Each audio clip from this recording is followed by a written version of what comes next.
I told the new Yardmaster that Bridge 404 couldn't take the weight of a loaded freight train during the thaw. He laughed, called me an expensive relic, and fired me in front of my entire crew to save a few minutes on the schedule. 2 hours later, rush hour traffic watched in horror as gravity proved me right. He tried to frame me, but he didn't know I had the ultimate insurance policy. Before this story continues, tell me where are you watching from today and what's the temperature? I'm warning you now. What Dylan Gray did to save a bonus check will make your blood boil hotter than a steam engine.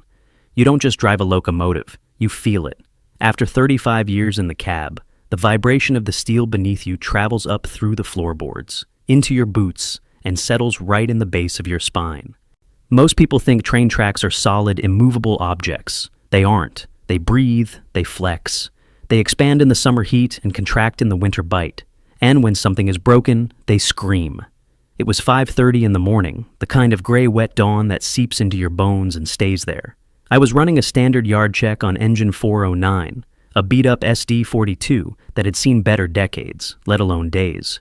We were staging a heavy manifest, mostly lumber and steel coil, destined for the coast. Pop!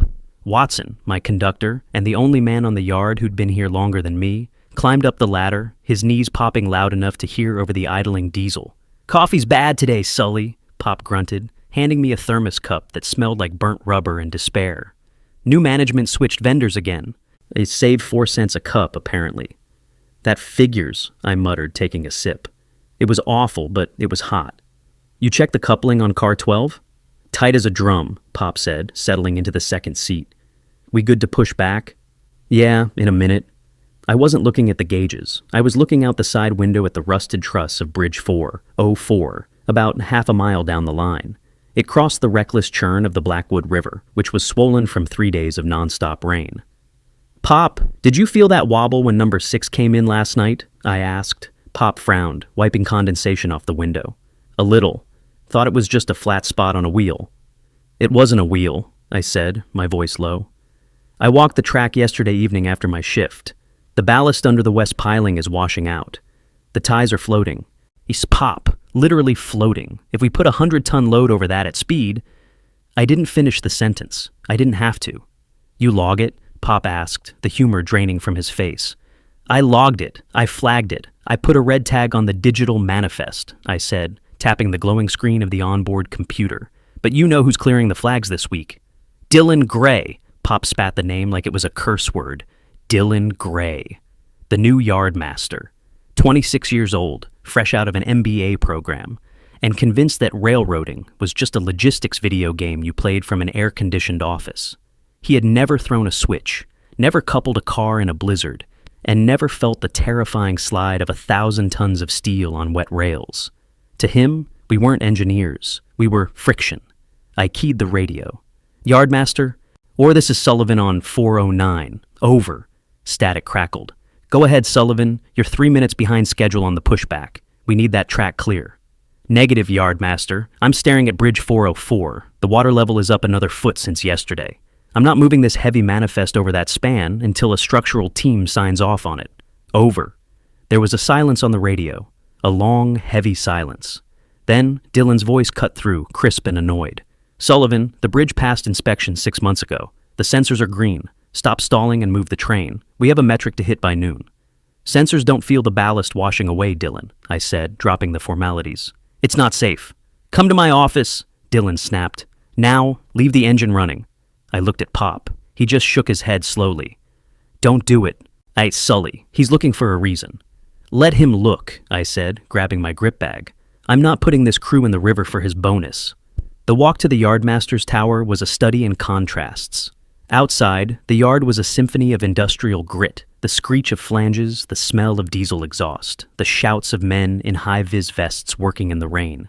Inside the administration building, it was sterile silence and the hum of expensive HVAC. Dylan Gray's office had a floor-to-ceiling window overlooking the yard. It was designed to make him feel like a king looking down on his kingdom. When I walked in, he didn't turn around. He was staring at a large monitor on the wall displaying a complex dashboard of red and green bars. "Do you know what this is, Frank?" he asked, not using my nickname. He tapped a red bar on the screen. "It looks like a graph, Dylan." "It's our dwell time metric," he said, finally spinning his chair around. He was wearing a suit that cost more than my first car, and his shoes were spotless. It measures how long a car sits in this yard before moving to its destination. Right now, thanks to your little protest, our dwell time is spiking. That costs the company $6,000 an hour. And a derailment costs a hell of a lot more, I said, standing my ground. I didn't sit. He hadn't offered, and I wouldn't have taken it anyway. There won't be a derailment, Dylan said, waving his hand dismissively as if he could shoo away the laws of physics. The automated sensors on the bridge are functioning perfectly. They measure stress and vibration. If there was a problem, the board would be red. The sensors measure the steel, Dylan.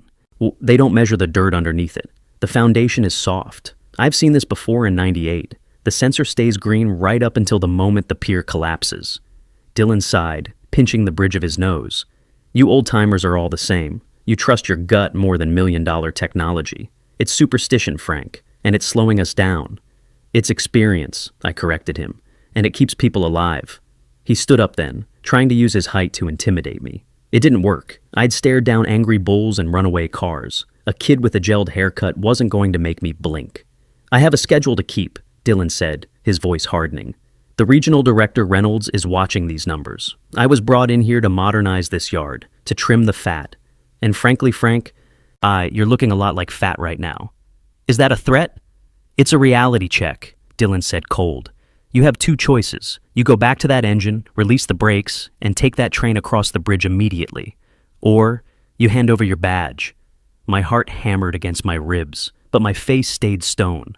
I'm not driving a 3-million-pound hammer onto a glass table, Dylan. I don't care what your computer says. You're refusing a direct order?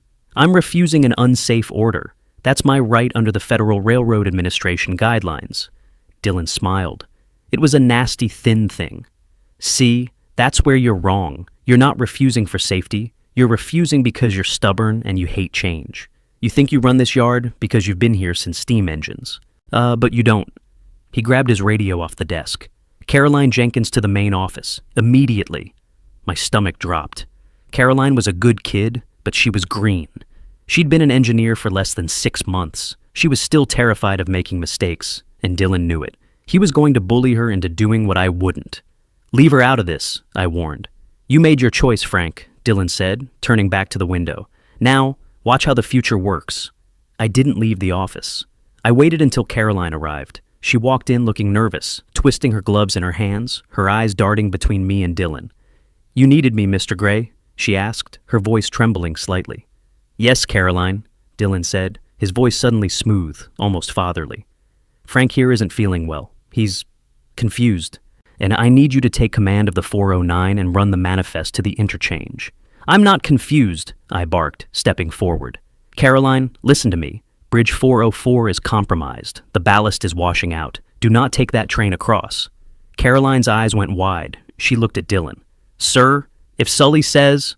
Sully is fired, Dylan announced loudly. The silence in the room was absolute. Excuse me, I said. You heard me, Dylan said, his voice rising so the admin staff outside the open door could hear. Insubordination, refusal to perform duties, sabotaging yard efficiency. You're done, Frank. Hand over your radio and your key. He walked past me, out into the hallway, and gestured for the floor staff to listen. He wanted an audience. He wanted to make an example. Everyone listen up, Dylan shouted. Heads popped up from cubicles. Down in the yard, I could see guys pausing their work, looking up at the tower window. Frank Sullivan is no longer employed by this railroad. This is what happens when you let old habits stand in the way of progress. We run on data here, not ghost stories. He turned to me, holding out his hand. Radio, now. I looked at Caroline. She was pale, shaking. Caroline, I said softly, don't do it. I have a mortgage, Sully, she whispered, tears forming in her eyes. My mom is sick. I can't lose this job. He's bluffing you, I said, but I knew he wasn't. He was reckless enough to ruin her life to prove a point. I unclipped the radio from my belt. I took the master key ring off my hip. I placed them into Dylan's soft, uncalloused hand. You're making a mistake, I said, getting loud enough for the office to hear. A fatal one. Get off my property, Dylan sneered. Security will escort you to your locker. I don't need an escort, I said. I turned to Caroline one last time. Keep it under 10 miles an hour, kid. If you feel the sway, you dump the air. You hear me? Emergency brake. Don't hesitate. Enough! Dylan shouted. Caroline, get to the engine, full track speed. We have a schedule. I walked out of the office, the burning stares of the young clerks on my back. I felt light, but not in a good way. I felt the lightness of a man who just lost his anchor. But as I walked down the stairs, the anger started to boil away the shock. He thought I was just an old man yelling at clouds. He thought firing me solved his problem. He had no idea that for the last 6 months, and every time he ignored a maintenance request, I hadn't just filed it in the local system. I had made a copy, and I knew exactly who to call. But first, I had to watch. I had to watch because I knew, with a sick certainty in my gut, that the 5:15 departure was going to be a disaster. The locker room at the depot smells like 30 years of sweat, stale coffee, and fast-acting degreaser. It's a smell that gets into your clothes and never really washes out. For me, it was the smell of home. I walked to locker 314, my boots heavy on the concrete floor. My name was taped to the front on a piece of masking tape that had curled at the edges years ago. Sully. I peeled it off slowly, the sound tearing through the quiet room like fabric ripping. Inside, there wasn't much. A spare pair of work gloves, stiff with oil. In a framed photo of my daughter, Maya, from her college graduation, she was smiling, blissfully unaware that her dad spent his life chasing steel snakes across the country. A worn paperback thriller I'd been reading on layovers for 3 months, and my logbook. I pulled the logbook out. It was a thick black-bound ledger, the kind you buy at a drugstore for $5. But to me, it was a Bible. Every vibration, every odd noise, every near miss. It was all in there, written in my cramped, slanted handwriting. Dylan Gray had his digital dashboards. I had ink and paper. Sully? I turned. It was Pop Watson. He was standing in the doorway, his face pale beneath the grime of the yard. He looked like he'd seen a ghost. I heard, Pop said, his voice rough. The whole yard heard. Is it true? You really walked out? I didn't walk out, Pop. I was thrown out for refusing to kill you. Pop took off his cap and ran a hand through his thinning gray hair. He's putting Caroline in the seat. She's shaking, Sully. She's terrified. She should be, I said, shoving the logbook into my duffel bag. That bridge is a death trap. If that ballast gives way under the lead locomotive, the whole consist follows it into the drink. You're riding the rear car? Yeah. Caboose is gone, but I'm in the pusher unit at the back. Listen to me, I said, stepping close and gripping his shoulder. Keep your hand on the emergency dump valve. The second, and I mean the second, you feel a lurch that isn't track slack, you pull it. Don't wait for Caroline to call it. Don't wait for authorization. You dump the air and you pray the couplers hold. Pop nodded, swallowing hard. You really think it's that bad? I don't think, Pop. I know. The river's up. The vibration was wrong. It's physics. I zipped up the bag. It looked pitifully small. 35 years of service, and it all fit in a gym bag I got for free from a union drive in 2004. Where are you going to go? Pop asked. I'm not going far, I said, slinging the bag over my shoulder. I'm going to go park on the Ridge Road. I need to see this through. Sully, watch your back, Pop, and for God's sake, tell Caroline to keep it slow, even if Dylan screams in her ear. I walked out past him, not looking back. I couldn't. If I looked back, I might have stormed back up to that tower and done something that would have landed me in a cell instead of just the unemployment line. Outside, the rain had turned into a steady, freezing drizzle. The sky was a bruised purple, heavy with the coming storm. Rush hour was starting on the highway that ran parallel to the tracks, a river of red taillights and white headlights, people rushing home to warm dinners and families. They had no idea that a few hundred yards away, a disaster was being scheduled in a spreadsheet. I parked my pickup truck on the shoulder of Old River Road.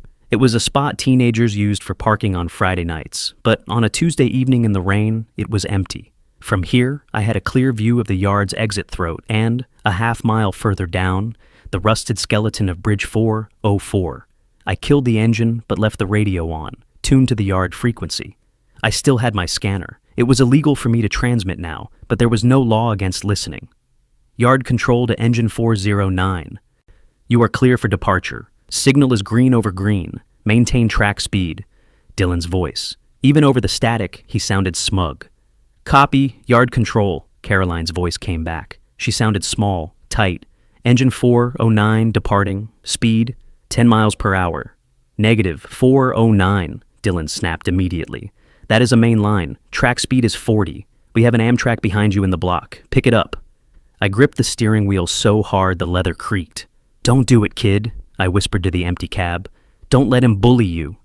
Down in the valley, I saw the headlight of the 409 pierce the gloom. The massive diesel engine roared to life, a plume of black smoke rising into the rain.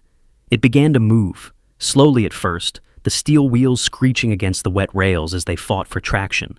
I'm increasing to 20. At control, Caroline said. She was compromising, trying to please him without killing herself. 30, 409, minimum, or you can join Sullivan in the parking lot.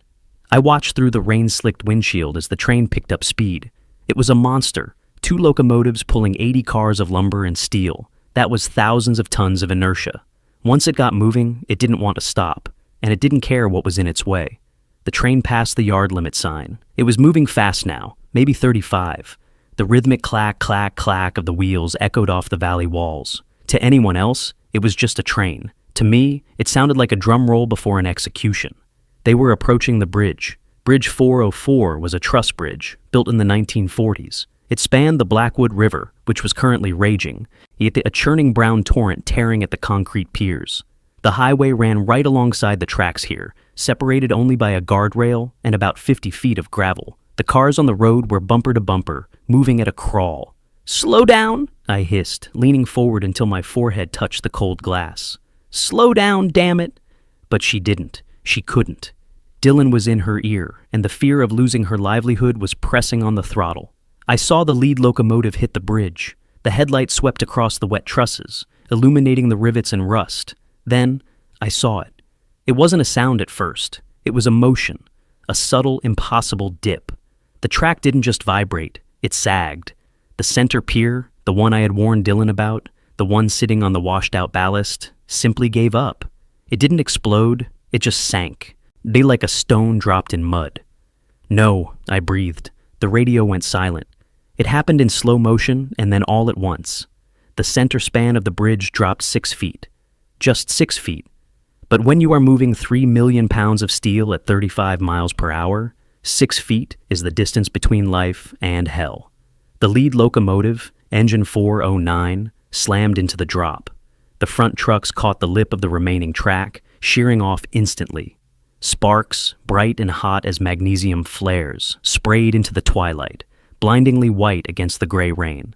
Then came the sound. It wasn't a crash. A crash is too small a word. It was a scream. The sound of steel tearing, of iron girders twisting like licorice, of the very air being ripped apart by kinetic energy gone wrong. It was a deafening, all-grinding roar that shook the ground beneath my truck tires half a mile away. The locomotive bucked violently, launching into the air like a toy kicked by a giant. It twisted sideways, crashing down onto the highway below.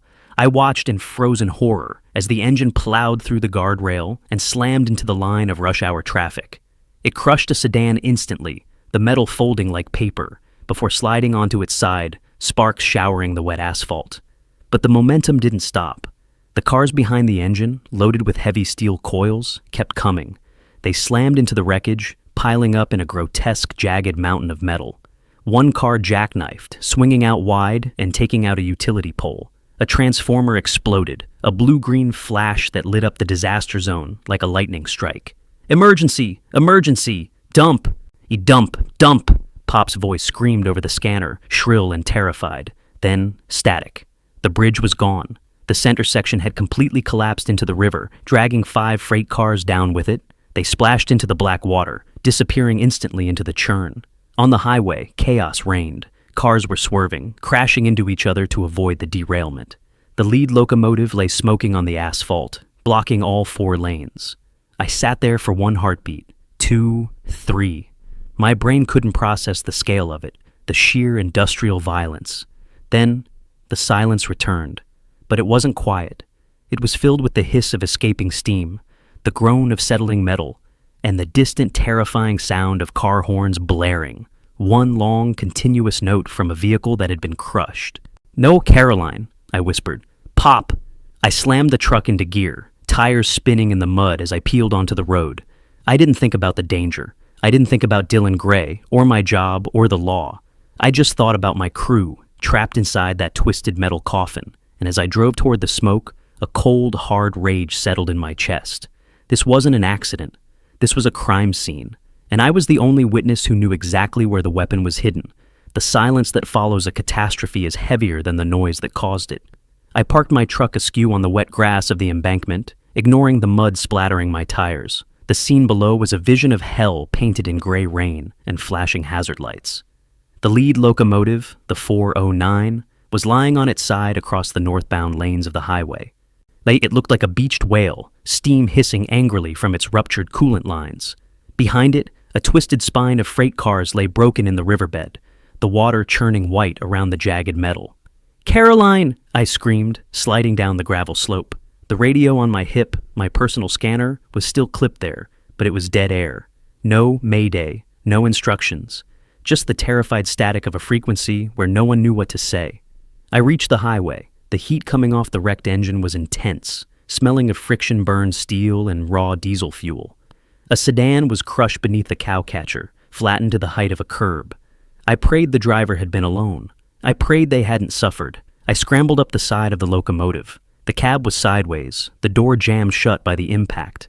I grabbed the handle, adrenaline surging through my 60-year-old muscles, and heaved. It didn't budge. "Caroline, can you hear me?" I found a piece of rebar from the shattered concrete barrier lying on the asphalt. I smashed the window of the cab door. Glass rained down on me, sparkling like diamonds in the chaos. I cleared the jagged edges with my gloved hand and dropped inside. The cab was a wreck. The control stand was smashed. Caroline was hanging from her seatbelt, limp as a rag doll. Her face was pale, a nasty gash on her forehead, bleeding freely into her eyes. "Come on, kid," I grunted, reaching for her. "Don't you die on me for a paycheck." I checked her pulse. It was there, thready and fast, but there. She groaned as I touched her shoulder. "Sully?" she whispered, her eyes fluttering open, unfocused. Did I hit the metric?" The question broke my heart. Even in the wreckage, she was worried about the numbers. "Forget the metric," I said, unbuckling her harness. "We're getting you out." Sirens were wailing in the distance now, a rising chorus of help. I managed to drag her through the broken window, lowering her down to a pair of truckers who had stopped to help. They took her, carrying her gently away from the leaking fuel tanks. I stayed on the engine for a moment, looking back at the bridge. The gap in the span was jagged, a missing tooth in a steel jaw. The water below was swallowing the evidence of the collapse, dragging the cars deeper into the mud. My radio crackled to life. It wasn't the tower. It was Pop Watson. Sully, you out there?" His voice was shaking so hard I could barely understand him. "I'm here, Pop. I'm at the engine. Caroline's alive. Where are you?" "Rear pusher. I dumped the air like you said. We stopped just short of the gap. I'm staring at the river, Sully. It's gone. The whole middle is gone. Sit tight, Pop. Don't move." I jumped down from the engine, my boots hitting the asphalt with a heavy thud. The adrenaline was starting to fade, replaced by a cold, shaking rage. This wasn't an accident. This was a calculated risk that failed, and the man who calculated it was about to arrive. The first police cruiser screeched to a halt, blue lights bouncing off the wet pavement. Fire trucks were close behind, their air horns blasting to clear the stunned traffic. But before the first hose could be unrolled, a black luxury SUV tore through the scene. It swerving around the debris and screeching to a halt near the command post being set up by the fire chief. Dylan Gray stepped out. He wasn't wearing safety gear. He wasn't wearing a high-vis vest. He was in his suit, holding a phone to his ear, his face a mask of frantic energy. He spotted me immediately. I was hard to miss, covered in soot and blood that wasn't mine, standing next to the wreck. He didn't run to check on Caroline. He didn't look at the crushed cars. He marched straight toward the fire chief, pointing a shaking finger at me. "Officer Chief!" Dylan shouted, his voice cracking. "Arrest that man!" The fire chief, a burly guy named Miller, who I'd known for years, looked up from his clipboard, confused. "Sully, what are you talking about?" "He sabotaged it!" Dylan screamed, getting right in Miller's face. He was fired this morning for insubordination. He threatened the yard. He tampered with the switch or the track before he left. I want him in handcuffs." I stood there, stunned. I had expected him to lie, to cover his tracks. I hadn't expected him to go on the offensive so quickly. He was trying to frame me while the engine was still smoking. "You're out of your mind, Dylan," I said, my voice low and dangerous. "You ordered this train to move. You ignored the warnings." "Liar!" Dylan yelled, spinning to face the gathering crowd of first responders. "I have the logs. I have the digital records. All the sensors were green. The bridge was perfect. This man is a disgruntled former employee who vowed to make us pay. He was good. I had to give him that. He was projecting so much confidence, so much righteous indignation, that I could see doubt creeping into Miller's eyes. "Sully," Miller said, stepping between us. "Is that true? Were you fired?" "I was fired for refusing to drive this train over that bridge," I said, pointing at the gap. "Because I knew the ballast was washed out," I told him. He ignored it. "He's lying," Dylan insisted, pulling out his phone. Look at the dashboard, all green. He must have cut the sensor wires. That's the only explanation." It was a brilliant, evil pivot. If the sensors were green and the bridge collapsed, it looked like sabotage. And since I was the only one who predicted it, I was the perfect scapegoat. "Step back, Sully," Miller said, his hand resting on my chest. "We need to secure the scene. You need to stay right here." "I'm not going anywhere," I said, locking eyes with Dylan. "Oh, I'm going to watch you bury yourself." Dylan sneered at me, then turned back to his phone, walking away to start making calls. I knew exactly who he was calling: corporate legal, PR, the people who erase mistakes. He thought he had won. He thought the digital logs were the only record that mattered. He didn't know about the paper. I stepped away from the chaos, moving toward the edge of the police tape. My hands were shaking, not from cold, but from fury. I needed to think. I needed a weapon that could penetrate a corporate liability shield. I reached into my pocket and pulled out my cracked cell phone. My thumb hovered over the contacts list. I scrolled past home, past Maya, until I found a name I hadn't called in 3 years. Brooks, Anthony the Bulldog Brooks. 10 years ago, he was a brakeman on my crew. Sharp kid, too smart for the yard. He got his leg crushed in a coupling accident because a supervisor cut corners on safety protocols. The company tried to give him $5,000 and a handshake. Anthony didn't take the money. He took the LSATs. Now, he was the most feared liability attorney in the state. He didn't just sue railroads, he hunted them. I hit dial. It rang once, twice. "Sully?" The voice was deep, rasping, and immediate. "I'm watching the news. Sky 5 helicopter is over the Blackwood River. Tell me that's not your train." "It's not my train," I said, my voice steadying.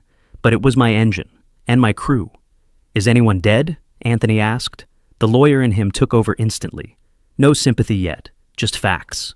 Caroline is hurt bad. The bridge collapsed under the lead unit. But listen to me, Anthony. It wasn't an accident. I warned them. I warned the new Yardmaster, Dylan Gray, this morning at 0500. He fired me for it." "He fired you for a safety refusal?" Anthony's voice dropped an octave. "Did you log the refusal?" "I logged it in the book," I said. "But he's already spinning it. He's standing 10 feet away from me, telling the fire chief I sabotaged the track. He says his digital sensors were green." "Of course they were green," Anthony scoffed.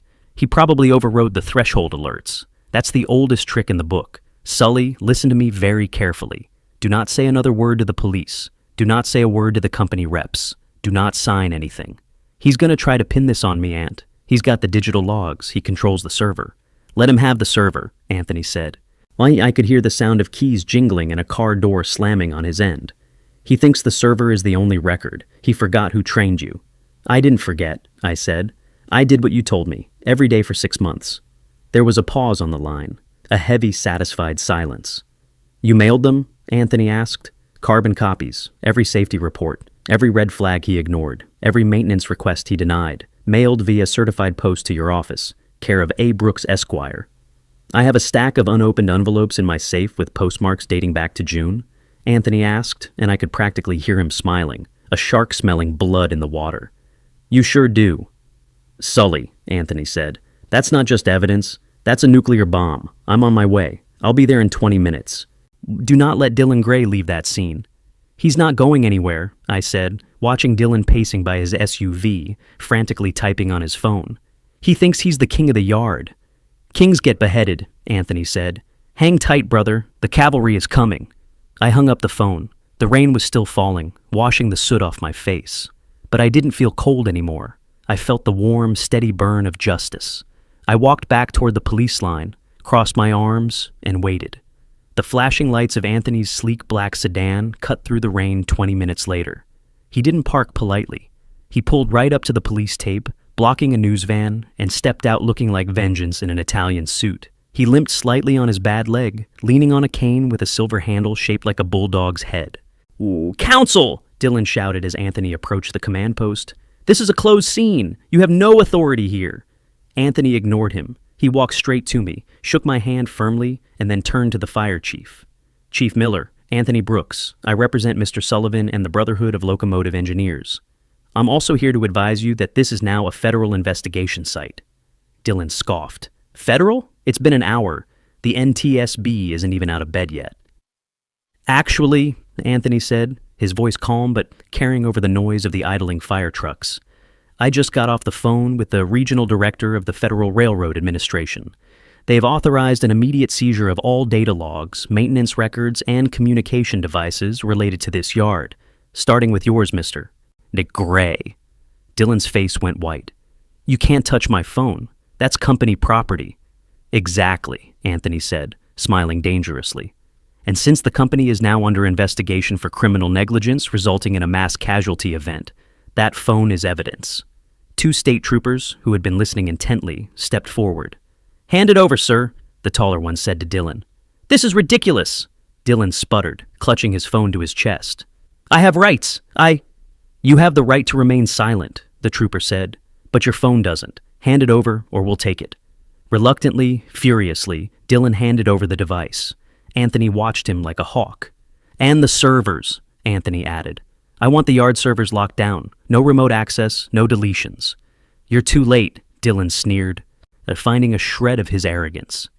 "The system updates automatically every hour. Anything from this morning has already been overwritten by the crash data. It's standard protocol." My heart sank. He had wiped it. He had used the chaos to clean the digital slate. "Is that so?" Anthony asked, unfazed. "Well, standard protocol or not, destruction of evidence is a felony. But don't worry about the server, Dylan. We have something better." "What?" Dylan challenged, the word of a fired, disgruntled old man. "We have the paper," I said, stepping forward. Dylan laughed. It was a harsh, incredulous sound. "Paper? What century are you living in, Frank? We went paperless 3 years ago. There is no paper." "There is if you know where to look," Anthony said mysteriously. "Chief, I'd like to request a search warrant for Mr. Gray's personal email archives, specifically any emails from fsullivan@rail.net. Dylan froze. "He never emailed me. He doesn't even know how to use the new system." "Oh, he knows," Anthony said. "He just prefers the classics." The next morning, I sat in a sterile interrogation room at the precinct. I wasn't under arrest technically, but I wasn't free to leave. Anthony sat next to me, his briefcase open on the table. Across from us sat 2 NTSB investigators and a detective from the Major Crimes Unit. "Mr. Sullivan," the lead investigator, a sharp-eyed woman named Agent Pierce, began, "we've reviewed the yard's digital logs from the time of the accident. According to the server, the bridge sensors were green. All stress metrics were within normal limits. There is no record of any warning flags being raised in the system." "That's impossible," I said, slamming my hand on the table. "I flagged it myself at 0500. I put a red tag on the manifest." "The logs show a green tag," Agent Pierce said, sliding a printout across the table. "Authorized by admin override." "That's Dylan," I said. "He overrode my flag." "The system doesn't show who overrode it," Pierce said, frowning.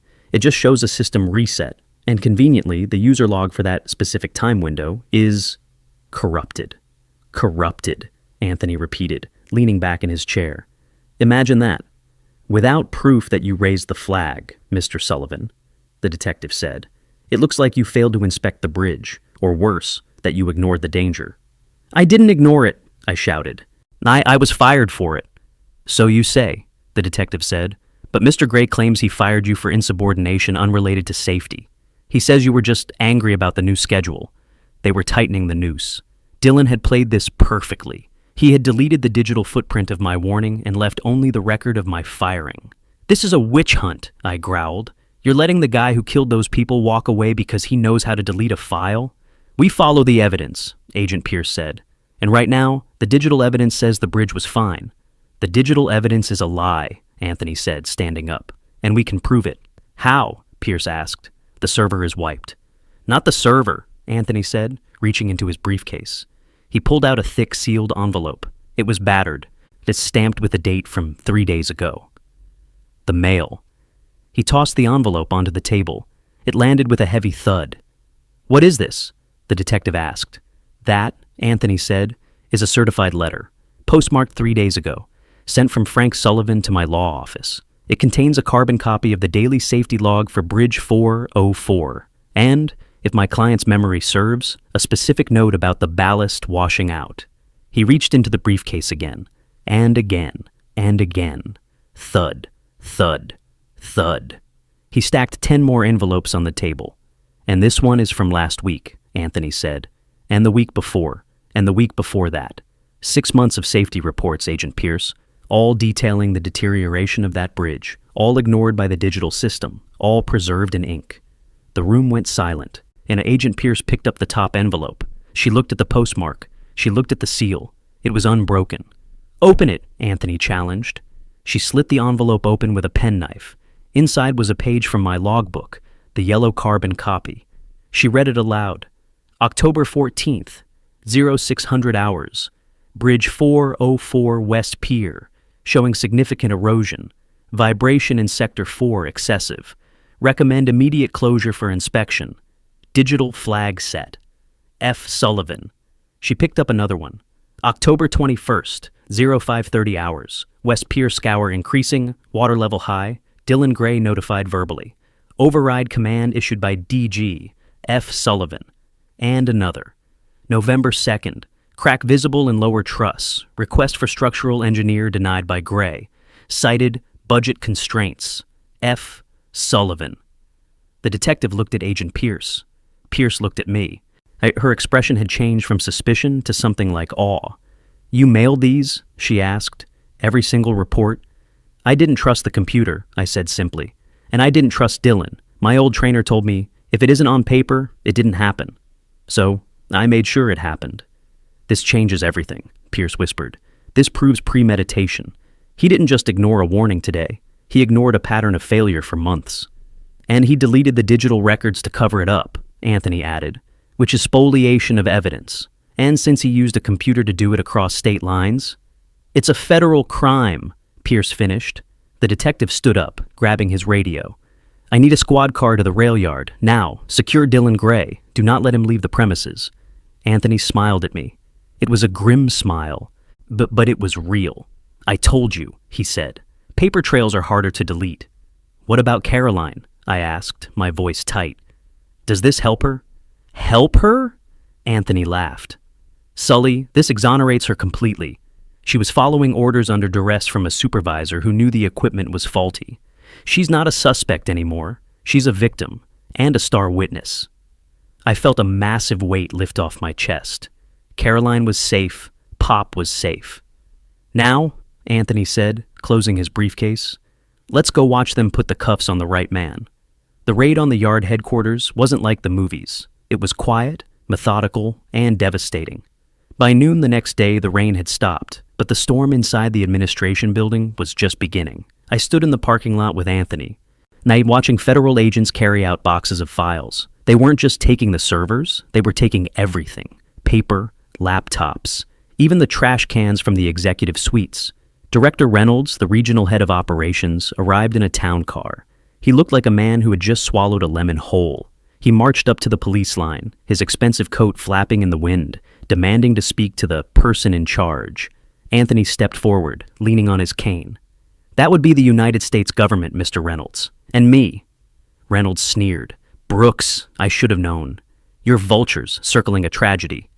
"We're not vultures, Director," Anthony said, his voice cold as steel. "We're the autopsy, and we found the cause of death." He handed Reynolds a photocopy of one of my mailed logs. Reynolds scanned it, and his face draining of color. This is a fabrication," Reynolds stammered. "Mr. Gray assures us the digital logs were clean. This is just a disgruntled employee scribbling in a notebook." "Is it?" I asked, stepping up beside Anthony. "Because I didn't just mail the carbon copies to Anthony. I did something else your dwell-time genius didn't catch." Reynolds looked at me, sweat beading on his forehead despite the chill. "What are you talking about?" "Every time I logged a safety violation on the internal system," I said, I CC'd a specific email address, not a company address, a personal one. I pulled a folded piece of paper from my pocket. It was a printout of an email header. Wash from frank.sullivan@rail.net to dgray_88@gmail.com. Subject FWD, critical safety. Alert bridge. 404. October 12th. I knew he could wipe the server, I said. I knew he could delete his work email, but I figured a guy like Dylan, arrogant, sloppy, wouldn't check his personal spam folder, or better yet, he'd archive it to deal with later. We subpoenaed Google this morning, Anthony added, smiling sharply. They provided the metadata an hour ago. Dylan received 42 emails from Frank regarding the bridge stability. He opened 12 of them. He replied to 3 of them from his iPhone. One of them said, and I quote, "Stop whining about the bridge, old man. We have a schedule." Reynolds looked like he was going to be sick. He loosened his tie, looking around for a way out. There wasn't one. The paper trail didn't just lead to Dylan. It led to the culture Reynolds had built. He acted alone, Reynolds whispered, trying to distance himself. This was a rogue employee. That's for a jury to decide, Anthony said. But right now, the paper says otherwise. The legal fallout was faster than the derailment itself. 3 days later, we were in a conference room at the federal courthouse. On one side, a phalanx of corporate lawyers representing the railroad. On the other, me, Anthony, and a very pale, very quiet Dylan Gray in handcuffs. The railroad's lead counsel, a sharp woman named Miss Sterling, slid a settlement offer across the table. It was a check, a big one, enough to make the wrongful termination suit go away, enough to silence the press. "We are prepared to offer Mr. Sullivan a full pension reinstatement plus damages," Sterling said smoothly. "Yes, and we will accept full liability for the accident, attributing it to unforeseen structural failure. In exchange, we seal the records regarding the email correspondence." They wanted to buy the truth. They wanted to turn gross negligence into an accident to save their insurance policy. Anthony picked up the check. He looked at the number. He laughed. "That's a lot of zeros," Anthony said.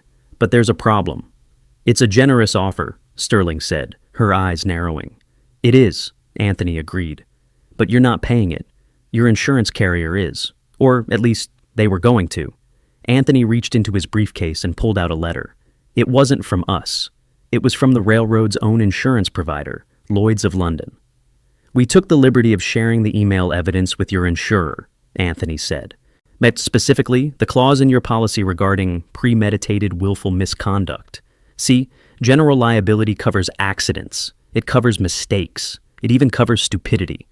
He slid the letter across the table to Reynolds, who was sitting in the corner. "It does not cover knowing a bridge is going to collapse and sending a train over it anyway to save 10 minutes, Anthony said. "That's not negligence, Ms. Sterling. That's malice." Reynolds read the letter. His hands started to shake. They're voiding the policy? "Retroactively," Anthony confirmed. "They aren't paying a dime. The cleanup costs, the EPA fines, the lawsuits from the injured motorists, the replacement of the bridge, that's about $60 million. The room went dead silent. $60 million was enough to bankrupt the division. It was enough to end careers, destroy stock prices, and gut the company. "And as for you, Dylan," Anthony said, turning to the young man who was staring at the table. "Since the company's insurance is void, the corporate veil is pierced. You acted outside the scope of your employment by hiding safety data. That means the families of the victims can sue you personally." Dylan looked up, tears streaming down his face. I was just trying to hit the numbers. I just wanted the bonus." "You got the numbers," I said, my voice low. 80 cars in the river, 0 survivors on the bridge. Congratulations, kid. You broke the record." Reynolds stood up, his face purple. "You're fired, Gray. You're fired effective immediately." "Too late," I said. "He was fired the minute he sent that train out. He just didn't know it yet."